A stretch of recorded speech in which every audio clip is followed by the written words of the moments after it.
Right, I'm with Digu from Namibia Tourism. Digu, Namibia is obviously a fairly popular destination with a number of European countries. I presume that the United Kingdom and Germany are the main inbound destinations, are they?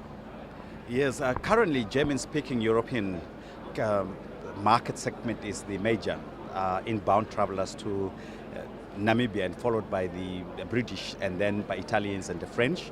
However, we as Namibia Tourism Board are looking at really doing a major inroads in continental Europe. So this year we have started with a major campaign in Netherlands as well as in Baltics and Nordics. We are doing some experimental work to see how best we can develop these countries to really share the beauty that Namibia has, that people need to celebrate, which we believe is probably one of the last remaining destination in the world that remains still natural in its way it presents itself to the world out there.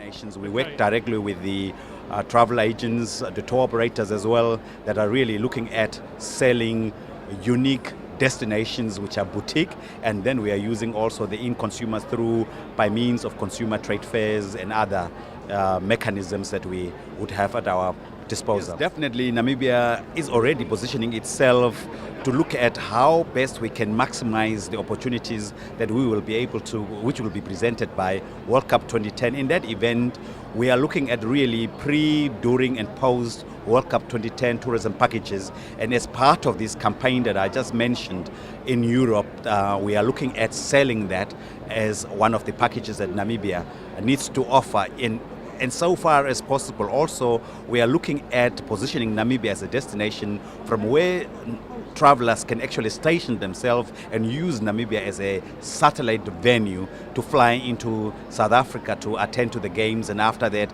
can really tour around in Namibia, which is a very magnificent, majestic country that it offers. So really we are aware of those benefits, and we are typically working on that. We are mainly focusing on especially sports media in Europe that we will be bringing into Namibia later this year to really share the beauty that we have, which they can through that really present our opportunities to possible spectators that will be coming to South Africa, to make that opportunity a worthwhile opportunity to visit Namibia as well. Equally, that opportunity presents the springboard for us to really showcase the spirit that Namibia has to offer the world at large. At the moment, we have 5 frequencies per week flying out of Frankfurt and 2 frequencies per week out of Gatwick in London. And I understand with the discussions, because the Air Berlin, which just took over the airline that flies into Namibia, is looking at, they are currently flying 1 frequency out of Munich, but they are looking at increasing either to 2 or 3 frequencies. So there seems to be more work coming towards airlift, but of course, as I say, Namibia is a very long-haul destination. But however, our airports company is looking at revamping the airport on our coastal town in Walvis Bay, and we are made to understand already 5 airlines have approached our airports company, especially to use the Walvis Bay destination as a fuel lifting area between Asia and United States, and we are looking at that as an opportunity whereby we can present with those companies to really market also Namibia and bring in tourists as well on their way either to Asia or to United States. So that seems to be working. I believe this airport will be launched later this year. It will be of international standard. I understand even the tarmac will take the aircraft with the capacity of Airbus 380, A380, yeah. Right, because Namibia as a country, we have taken up what we call a conservancy policy. Conservancy, this is simply a large area of land is given to communities who are living at it, and they are allowed to make use of that land for tourism business opportunities. So government has actually relocated some wildlife animals to these areas, which could either be used for trophy hunting purposes or tourism, like looking at those and photographic safaris and so forth.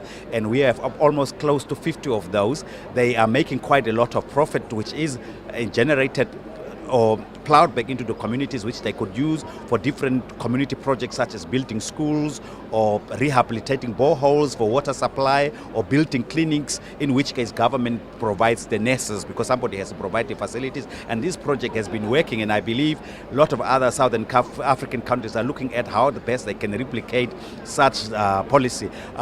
Even equal at the same time, government just have launched recently a wildlife and tourism concession policies, meaning that there would be certain areas that will be given for tourism purposes for people to really build tourism facilities, but to look after the environment. However, that policy says if you get that concession, then somehow you have to benefit the communities living at the adjacent areas to these concessions. So there is really quite a lot of things looking at benefiting the communities, because we are looking at pro-poor tourism in terms of our major drive or thrust as our tourism policy in Namibia.